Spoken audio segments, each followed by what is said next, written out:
Good morning. SVM YouTube channel पर आप सभी का हार्दिक स्वागत है। आज हम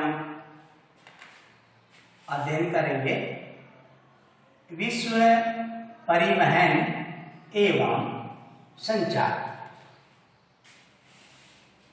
तो देखिए, परिवहन मानव द्वारा संचालित एक महत्वपूर्ण आर्थिक क्रिया है। आर्थिक क्रियाओं के त्रिस्तरीय वर्गीकरण में परिवहन को तृतीयक क्रिया के अंतर्गत शामिल किया जाता है, या हम यूँ कहें कि परिवहन और संचार दोनों को भी तृतीयक व्यवसाय के अंतर्गत हम शामिल करते हैं।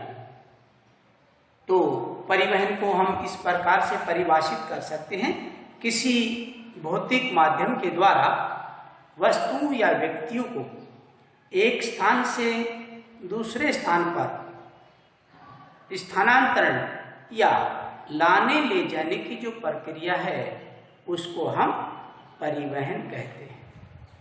और जिस माध्यम से स्थानांतरण होता है वह परिवहन का साधन होता है। इसी प्रकार संदेश, विचार आदि के स्थानिक आदान प्रदान को संचार कहा जाता है। परिवहन तथा संचार दोनों ही सम्मिलित रूप से परिसंचरण के अंतर्गत रखा जाता है। इस प्रकार परिवहन परिसंचरण का एक प्रमुख अंग है। विश्व के विभिन्न भागों में अलग अलग प्रकार के अलग अलग तरह के परिवहन के साधनों का प्रयोग या कहें उपयोग किया जाता है। तो देखिए, परिवहन के आधुनिक साधनों को तीन बृहद वर्गों में रखा जाता है। पहला है स्थल मार्ग, और स्थल मार्ग में देखो हम लेते हैं सड़क परिवहन। सड़कें दो प्रकार की ले लेते हैं, कच्ची सड़कें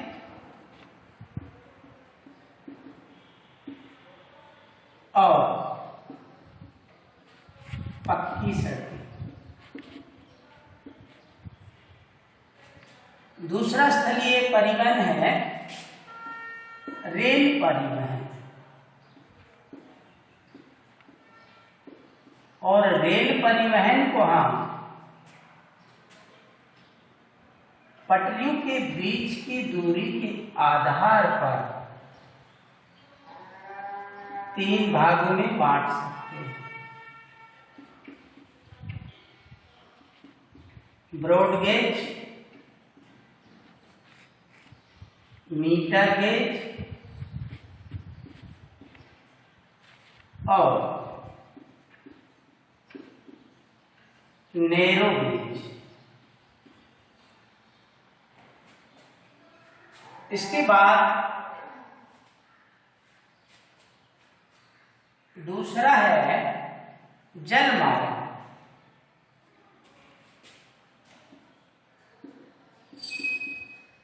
जल मार्ग को हम आंतरिक जल मार्ग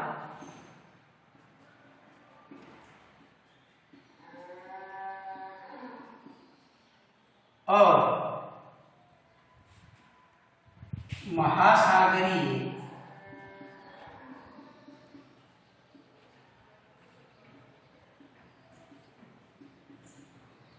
जल मार्ग के अंतर्गत बांट सकते हैं। तीसरा है वायु परिवहन।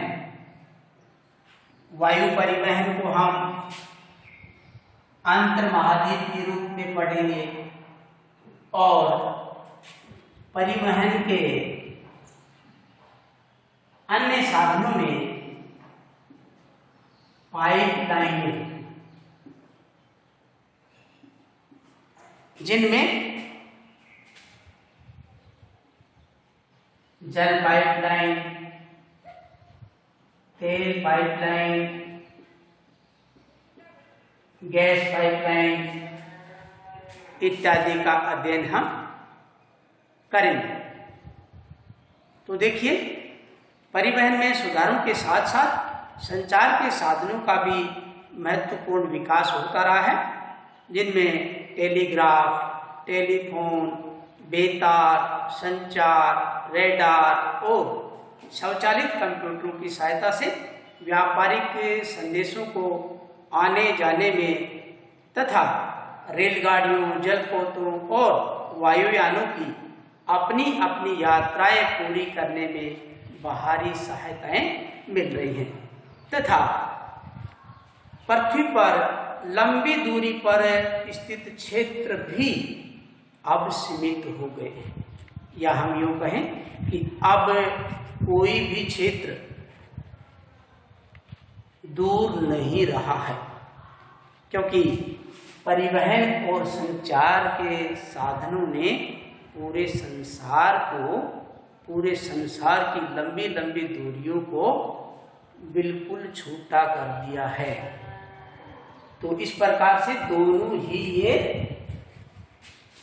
संचार और परिवहन तृतीयक आर्थिक क्रियाकलाप के अंतर्गत आते हैं। किस क्रियाकलाप के अंतर्गत आते हैं?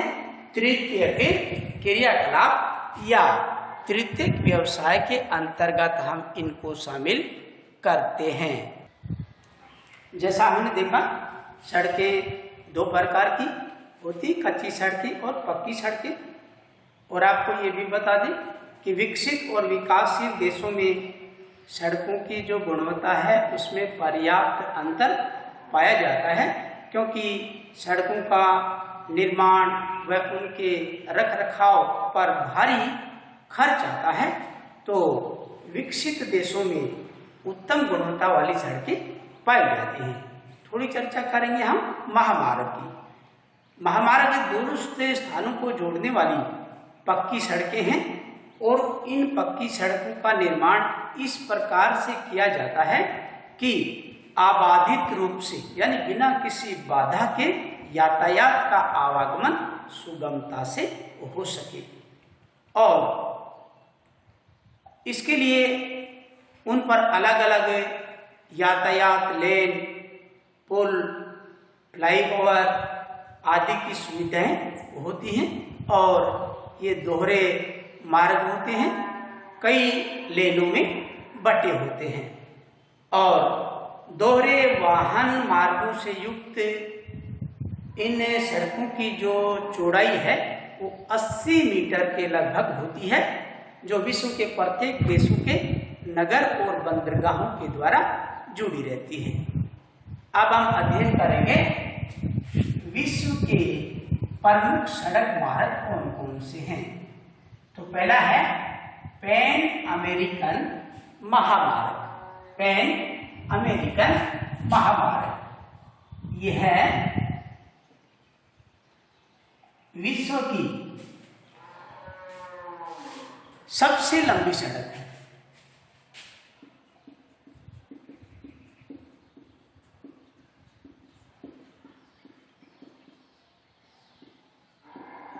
कौन सी?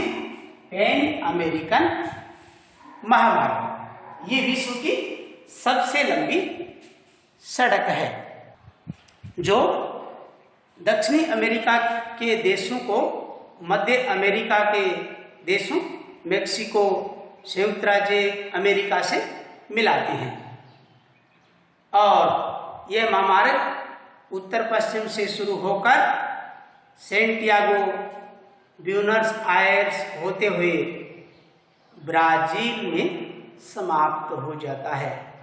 दूसरा है ट्रांस कैनेडियन महामार्ग। ये महामार्ग न्यूफाउंडलैंड प्रांत के सेंट जॉन नगर को पश्चिमी तट पर ब्रिटिश कोलंबिया में स्थित वैंकूवर से जोड़ता है। तीसरा है अलास्का महामार्ग। ये महामार्ग कनाडा के एडमंटन नगर को अलास्का के एंकोरेज नगर से जोड़ता है। चौथा है स्टुअर्ट महामार्ग। ये महामार्ग उत्तरी ऑस्ट्रेलिया से स्थित बिस्टुम को एजिल्स स्प्रिंग होते हुए ऑस्ट्रेलिया में स्थित ऊना दत्ता से जोड़ता है। तो अमेरिका में महामार्गों का जो घनत्व है वो उच्च पाया जाता है, जो लगभग 0.65 किलोमीटर प्रति वर्ग किलोमीटर है। दूसरा बात करें हम अफ्रीका महाद्वीप की, तो अफ्रीका महाद्वीप जो है उसकी स्थलाकृति की विविधता के कारण सड़क परिवहन ही सबसे ज़्यादा महत्वपूर्ण साधन है। यूरोप में वाहनों की विशाल संख्या तथा महामार्गों का सुविकसित जाल पाया जाता है, परंतु महामार्गों को रेल मार्गों और जल मार्गों के साथ काफ़ी प्रतिस्पर्धा करनी पड़ती है। तीसरी हम बात करें रूस की, तो रूस में यूराल के पश्चिम में स्थित औद्योगिक प्रदेश में महामार्गों के अत्यधिक संघन जाल का विकास हुआ है और जिसकी धुरी रूस की जो राजधानी मॉस्को है, महत्वपूर्ण मॉस्को व्लादिवोस्टोक महामार्ग पूर्व में स्थित देश की सेवा करता है। अत्यधिक विस्तृत भौगोलिक क्षेत्रफल के कारण रूस में महामार्ग इतने नहीं हैं जितने रेल मार्ग, अर्थात हम यूँ कहें कि रेल मार्गों का विकास अधिक है। चीन में सड़कें यातायात के प्रमुख साधन हैं, जिनका पूर्वी भाग के मैदानी भागों में बहुत जाल बिछा हुआ है और चीन में लगभग 15 लाख किलोमीटर लंबी सड़कें पाई जाती हैं।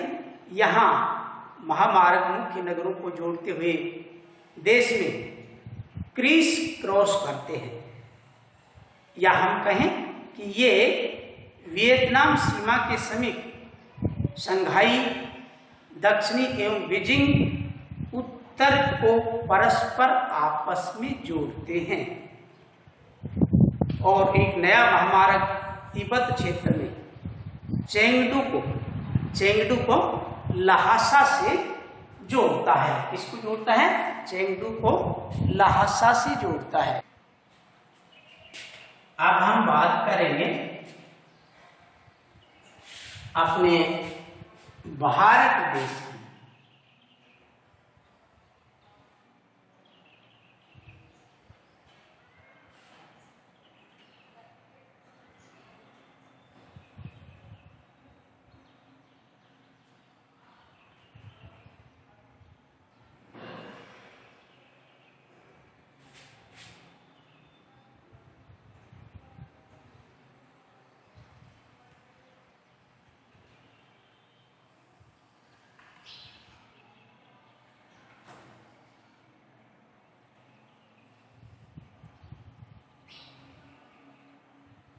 तो अपने भारत देश के अंतर्गत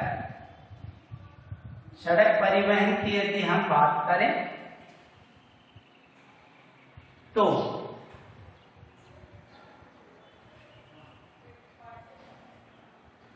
स्वर्ण चतुर्भुज योजना जो दिल्ली, मुंबई, चेन्नई, कोलकाता और दिल्ली इन चारों को जोड़ता है, जो 4 से 6 लेन का है, जिनको हम वन वे रास्ते कह सकते हैं। तो भारत में अनेक महामार्ग हैं। पक्की सड़कों की लंबाई की दृष्टि से भारत का विश्व में तीसरा स्थान है। विश्व में भारत का तीसरा स्थान है। यहां लगभग 14.6 लाख किलोमीटर लंबी सड़कें हैं। कच्ची और पक्की सभी प्रकार की सड़कें यहां पाई जाती हैं और देश में कुल 230 प्रमुख राष्ट्रीय राजमार्ग हैं। 230 प्रमुख राष्ट्रीय राजमार्ग नेशनल हाईवे हैं। और भारत का सबसे लंबा राष्ट्रीय राजमार्ग NH7 है। NH7 जो वाराणसी से कन्याकुमारी को जोड़ता है। NH7 और 2 गलियारे जो कश्मीर से कन्याकुमारी और दूसरा गलियारा गुजरात में पोरबंदर से असम में सिलचर तक जाता है। तो अंतर्राष्ट्रीय सीमाओं के सहारे बनाई गई सड़कों को भी सीमावर्ती सड़कें कहा जाता है। ये सड़कें सुदूर क्षेत्रों में रहने वाले लोगों को प्रमुख नगरों से जोड़ने में प्रतिरक्षा प्रदान करती हैं और प्राय सभी देशों के गांवों में उनको एक स्थान से दूसरे स्थान पर जोड़ती हैं। तो इस प्रकार से विश्व के अंतर्गत जो सड़क परिवहन है वो सड़क परिवहन बहुत ही महत्वपूर्ण है, जो एक देश के अंदर कहें डोर टू डोर सेवा देता है। परिवहन के जितने भी साधन हैं उनमें हम ये कहें कि जो सड़क परिवहन जो है वो सभी परिवहनों को आधार प्रदान करता है, क्योंकि यही एक ऐसा परिवहन है सड़क परिवहन जो डोर टू डोर सेवा देता है। तो अन्य परिवहन के साधनों के लिए भी ये बहुत ही महत्वपूर्ण परिवहन का साधन है। तो आज के लिए परिवहन में इतना ही। नमस्कार, आपका दिन मंगलमय हो।